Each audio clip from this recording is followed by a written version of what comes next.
Washington Wizards, and they've really struggled as of late, and they've pretty much put themselves to a point where they're likely not going to make the play-in, which seems to be typical for them as of late. But considering the fact they just locked up Bradley Beal this past offseason, internally I'm sure is quite frustrating. But they sit 3.5 games back at the Bulls. The Bulls have been playing pretty good basketball. The Raptors and Hawks sit close by, but they haven't looked like they're going to absolutely fall apart either. All odds point to the fact that the Wizards are going to miss out on the play-in tournament. So I want to get your thoughts first, Gabe, as the purgatory guy on the podcast. The purgatory expert. The purgatory expert indeed. I want to get your thoughts. In an ideal world, what would you want the Wizards to do this offseason? Hey, man. If I was the optimal path for the Washington Wizards, I would ring up Tony Stark and I'd say, hey, bro, what was you looking at in Endgame to figure out time travel? Because there is no way in hell they can be looking at this $50 million per year, no trade clause, to a player who we said last week might not be top 30. Top 30. I think top 37 was the number that we used. Top 37. Bro, there might be a world where he's still on this contract and might not be top 50. He might have, bro, his M's might be lower than his positioning in the league. That's crazy. That's insane for a player making $50 million. That is ridiculous. It's just at that point you're stuck. You're stuck. You're screwed. If he's on the roster, there's nothing you can do. The only thing you can really do at this point is just bite the bullet and say, hey, I guess you're gonna be on the team. And I'm not saying sit him, but hey, they might just have to say, hey, bro, if you wanted to take this money, you just gonna have to play with a bunch of nobodies.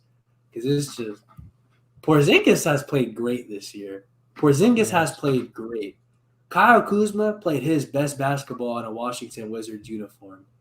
They've had players go there and play the best they've ever played. I should say the best Porzingis has ever played. Better than he played in Dallas, so his best in quite a while.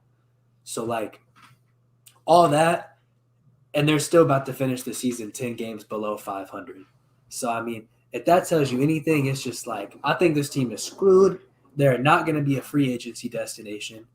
I don't think any of their players that are still going to be on contract after this season have a high enough value to get you anything significant. I genuinely think the only thing they can do right now to build some sort of success is just put as bad of a roster around Bradley Beal as possible, hope that salvages you some sort of attendance, be bad, and try to get the best amount of draft picks as possible. When I try to blame teams for being in purgatory, this team is about textbook, and they've had the same era of Beal and Wall was good, but then at the very end, it was kind of because Wall was dealing with injuries, into Beal and Russ, which got you an 8 seed, into anything after that, they just been in this same range forever, and they really just locked themselves in. It's kind of like how Portland with Dame locked themselves into being that perennial kind of first round out. This team is perennial, not in the first round. And there's nothing they can do because not only is that an untradeable contract, it's a contract that you have to have his permission to trade. You think he's just going to accept to pick up his family and move somewhere else, especially because you got to think no contender is taking that on. No contender in their right mind is taking that on. So in that case, you're going to be oh yeah, Brad, we're gonna ship you off to some team that just blew it up and has all this cap space that don't need nothing because they're just getting new players. And you might do what John Wall did when we traded him, and you might sit. And now I'm not saying Bradley Beal's in a position where he shouldn't be playing basketball, but I'm saying for $50 million, any team that's going to take that on is going to be clearly a tanking team that's just trying to get picks. So they're lost. They're simply lost. And I think if the Wizards general manager is able to pull something off to make us feel good about this team's future, if this general manager can do something to make us turn around like we turned around on the Kings in the last 12 months, he deserves an award, bro. He deserves an award, and that man must be blessed by the Holy Spirit himself, bro, because there ain't no way. There is simply no way. This is an all-time fumble job and an all-time reason why sometimes loyalty is not the best option. We need to get, whenever we do merch, we need to get Purgatory on the shirt. Like, I think that needs to be our first merch drop that we ever do. Purgatory expert, bro. That's my Purgatory. That might be my title, man. Purgatory professor, man. I like it. Purgatory professor, man. I guess that's the first series. That's gonna be my first solo content, man. Since we're slandering the Wizards, I think it's reasonable to bring up since Kelly Olynyk's Game 7 against them, these are how their seasons have finished. As far as Celtics fan, man. The Celtics fan here. But more notably, since John Wall, his injuries and stuff. 2018 season, they finished 8th and they got bounced in the first round. 2019, they finished 11th. 2020, they finished 9th. And then they had the rest season 2021 where they finished 8th. You know, they went in the play-in, blah, blah, blah. Last season, they finished 12th outside of the play-in. And this season, they're more than likely finishing outside of the play-in. This is just the definition of being stuck in the middle of nowhere in the NBA. You don't have what we like to say a direction. They don't have a clear direction at all. We look at their roster. It looks like that they're trying to buy into win, which is why they may bring in Monte Morris in the offseason and DeLon Wright, guys of that nature, even like when they brought in Will Barton. Trying to bring in guys, vets that have been in winning situations and can help them contribute to winning basketball. But for some reason, that just didn't pan out. And they're probably one of the most up and down teams as far as this season, where they've had stretches where they would win 8 out of 10 games. Then they'll have stretches where they'll lose 8 straight games, or just be very up and down. Like the spectrum, they're at the ends of both spectrums in this case, man. Like they just have very good stretches and then they have very poor stretches. And Bradley Beal, even when he's been playing, he hasn't been amazing this season. Like that's why we're having conversations last week. Like, this guy's probably not top 30, top 35. Like it's just been very up and down, and just really the last couple of seasons, he just hasn't really shown, that all NBA caliber of player that we saw, a couple years ago. Like Gabe mentioned, they just don't really have any young assets that you could really look at and be like, okay, maybe it's not good right now, but when this guy develops, we're gonna be something. Like Danny, he's good. He's a good quality. He'll probably be a quality role player for majority of his career. Johnny Davis, we don't know what the hell to think about him because we haven't really seen him on the NBA court. When he's been there, he hasn't been good.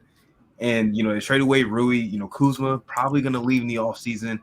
And it's just like the moves that they've made have just positioned themselves to be in this mid territory. And I don't mean mid as a joke. They're just really in the middle of everything. Like they're not going to be a high lottery team unless, God really blesses them, whatever God they believe in, blesses them enough to jump up into the top 4, which if you're banking on that, you probably should reassess your direction and what you're trying to be. So with all that being said, what does the future look like for them? I don't know. Probably the most grim in the NBA. Out of all the teams, they probably have just the worst future because they're stuck on Bradley Beal's contract, has a no trade clause, which I don't know why they gave him that, but they gave him a no trade clause. Kuzma's probably gone, and he's your best young talent that you have. And even though Porzingis, has played his best basketball since probably his Knicks days, it's still not going to amount to anything because even if you have a Bradley Beal, playing even near his best, and you have Kristaps Porzingis playing at his best, will that amount to anything? At best, you might be able to sneak in the 8 seed. Like at the absolute best, shit would have to go right for them, and shit doesn't go right for this franchise. So they're just in one of the worst spots that I think I've seen a franchise in a very long time. Yeah, these guys are stuck in park right now, and they're sure as hell trying to get the drive. They just ain't getting there, and they have no interest in figuring out where reverse is because these guys just don't want to accept that they're better off looking towards the future and looking to a rebuild, hence why they re-signed Beal the way they did this past offseason. And like you say, Kuzma's probably walking, which is a shame that they didn't get value on him at the deadline. I expected that wasn't going to be the case given the reports at the deadline, but that just seemed like a silly decision considering they're not even going to get a play-in game with him, and they're now just likely losing him for nothing or very little via sign-in trade.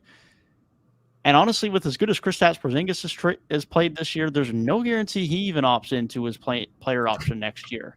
I think it's still possible, but it's probably not a gimme because I don't think he'd get too dissimilar of a deal in free agency next year if he wanted to test the market, or he just wanted to get out of Washington, which is also very possible.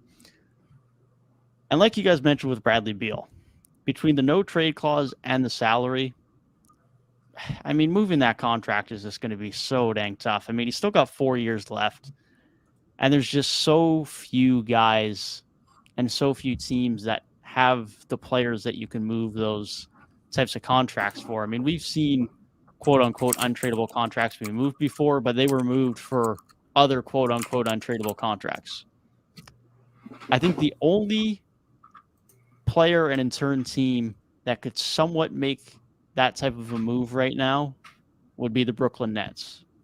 And I don't think it's possible, but I think it's the only potential option where Ben Simmons gets involved. He goes back to Washington alongside another piece, and Bradley Beal goes to Brooklyn. He plays alongside Mikal Bridges, and they start to retool from there. Definitely not likely. And Bradley Beal still has the cosign on that, which he might just be happy to hang out in Washington and pick up his paycheck at this point. And if he is, all the better to him because Washington gave him the contract. He's got all the power to him to do that. But I think that might be the only potential option that the Wizards have to move off this Bradley Beal contract, at least until he's got a year or two left, and then maybe a team is a little bit more open to taking on that money. Yeah, there's no fault on Bradley Beal, like you said, because I'm like the CEO of go get your bag. Like I love when players get their bags. I don't care if it's at the expense of a franchise. Get your paper, man. But it's just on the Wizards. Like you got to be smarter. Like Gabe said, like loyalty is good to a fault. You know, you got to be real with yourself as an organization, and you can't go give somebody that's at best a fringe All NBA player. Like maybe 1 year he'll make it. More likely than not, he's not an All NBA player. You can't go give him $50+ million a year and expect to be in a good position down the line. It's just not possible. No, and Listen, here's the list of names in the range of Bradley Beal at this pay rate. Steph Curry makes the most money in the league. LeBron is second. KD. Deserved. Bradley Beal is fourth. Fifth is Damian Lillard, which is the first probably tradable player on the list. But if Portland's trading Dame, they're not getting Bradley Beal. They're getting a bunch of picks and maybe a young guy because that's them finally committing to a direction. Giannis not being traded. Kawhi not being traded. Paul George, maybe a little bit more tradable, but once again, I don't think they'd be trading for a Bradley Beal type player. I think that's a they're blowing it up type situation. Klay Thompson, who has so much stake, is just a Warriors guy that ain't no way. And then Kyrie, who's a free agent. That's your top 10. There's no way anybody in his pay grade even go into like the top 20. The only guys even in there that you're like, I could see them maybe getting moved for Bradley Beal is like that Ben Simmons deal you were talking about. And once again, it's like, why would Brooklyn want to do that? How does that serve their best interests? Does Kyle Lowry still have another year on this contract? He has 1 year. Yeah, he has next year. That might be like long shot, but the Heat could entertain trying to get something done. If you throw Lowry, Duncan Robinson, and just mortgage your future. Yeah, they could do that. They would just be committing to playing wingless basketball, but they could do it. No wing.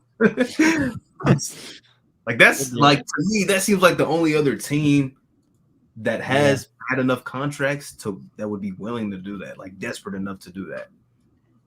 Honestly, that could work out because I do think that Kyle Lowry is the kind of player where you can take on that amount of money and say, hey, you're just going to sit and we're just going to be bad. And they would probably he'd either just sit or they'd buy him out at some point. Yeah, he only has Something 1 year like left, that. so he could definitely be on a buyout watch if that did happen. Oh, that makes sense. I was going to say John Wall felt like it took forever to buy out, but that's because he had several years. He had several years, yeah. That makes sense. Yeah, Lowry has 1 year Kyle left. Lowry has 30 1 mil. year. Yeah, okay.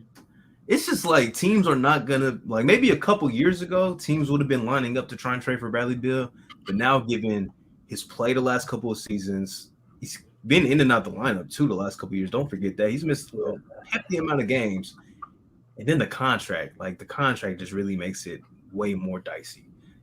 So teams aren't going to be lining up as they would have been like 2020, 2021. It's just not going to be the same.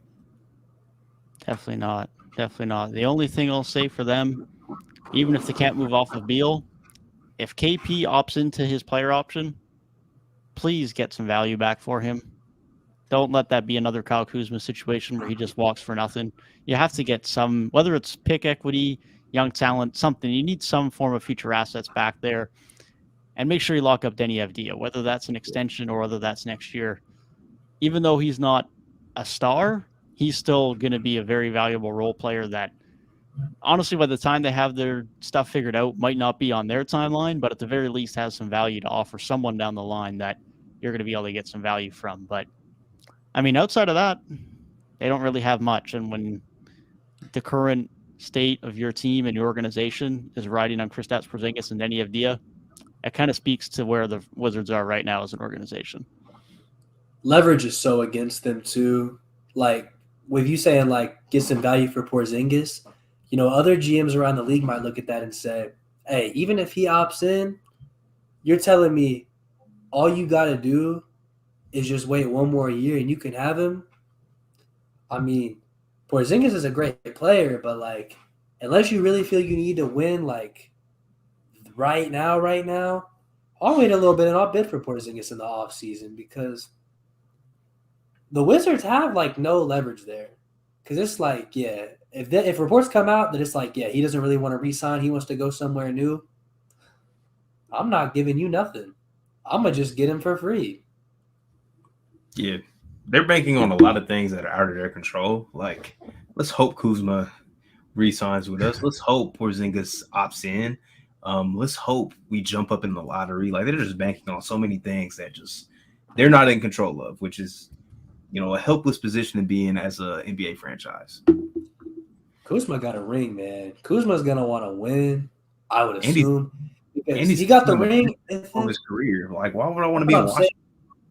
He's got the ring, which means he's going to want to win again. But even after getting the ring, he went to Washington and proved, yeah, no, I can get numbers too, and I can hoop too. Like, I'm not just like a role player type guy. I can be a little bit more than that. So he's proven both sides of it. He's won, and he's bought out on his own. So, like, or could even be, I got my ring already at a young age.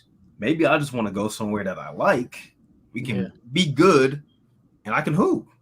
Like, maybe he just wants to do that. Like, it could be that situation as well. Yeah, and I mean, we are in an era now where we're still seeing some big star moves in free agency to contenders, but that seems to be more of a thing of 5-7 years ago.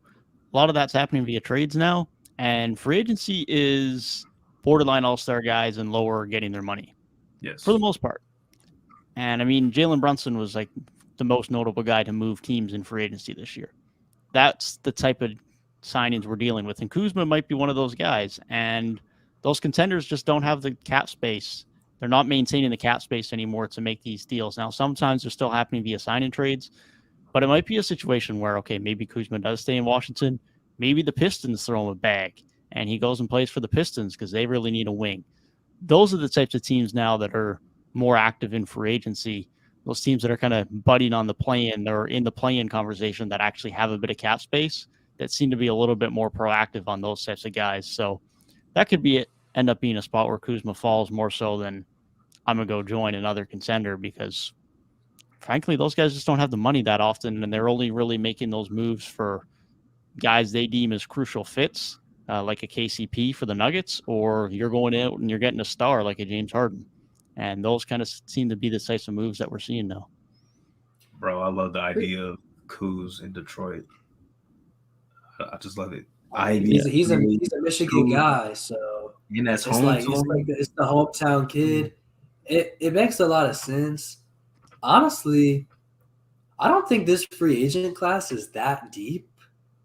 So, like, Kuzma might have some decent leverage for teams that are looking to sign a free agent. Like, he might really get his bag if this. I know it's nothing like the offseason that we're gonna review later, but still, this offseason, if there's some teams that are looking to spend some money, like Kuzma might be one of the highest earners. He definitely could be up there for sure. And I mean, yeah, like Kuzma to Detroit makes sense. I mean, before Miles Bridges went and did what Miles Bridges did, I mean, that was the conversation there too. So comparability, it makes sense. And like you say, there's not a ton of massive names. I mean, you're going to be looking at Kyrie, who would be the most notable one, assuming he doesn't stay in Dallas. But then like D'Angelo Russell, Nikola Vucevic, Freddie, Gary, Harrison Barnes, Jeremy Grant, a lot of borderline all-star guys, but outside of Kyrie, again, like we just talked about, you're not really looking at those top-end perennial all-star guys as free agents. And so, yeah, like you say, especially as much as wings get valued in today's NBA, Kuzma definitely could get himself a nice bag. For sure.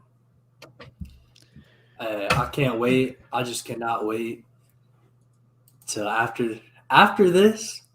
We really might be done with Wizards talk for several months. We might talk about their draft pick. I think the only thing that I haven't mentioned about the Wizards is that I've now seen a Johnny Davis highlight, which means he officially did not do nothing in the NBA. Hopefully that sparks some hope for them. I did but see beyond that. saying, shout out Johnny Davis for looking like Julius Erving with the finish below the rim. But hey, I'm done talking about this team. It's the new Ben Simmons until he got traded. Yeah, The Wizards, until there's a reason to talk about them besides them just being mid. I know I'm the purgatory expert. This team has officially been determined to be beyond the point of no return. We're done with them. The case is closed. They are being held in purgatory until a later decision can be made based on changes within the organization. I'm the gatekeeper, man. Until I deem it necessary, they are removed from purgatory. They are stuck. Indeed, that'll be the last Wizards talk until either A, they make a lottery jump, B, the draft, or C, Kristaps Porzingis makes a decision on his player option. But until then, you guys are safe for a couple of months, Wizards fans, and hopefully we have some positivity for you guys come the summer. Because as much as we harp on the Wizards, it would be nice to spray some positivity in there. That would be nice. Yeah, maybe they deserve some lottery luck at this point, man. Yeah. Nah, I'm sorry. I do not need to see Wemby playing with Bradley Beal, man. That don't make no sense. Then they're just going to go buy in. They're going to go buy in again this summer if that's what happens. God, they might trade the top pick, honestly. Yeah. Oh man. Having a 30-year-old, having your star player be like 30 years old and going and getting the number one pick, weird roster construction, man.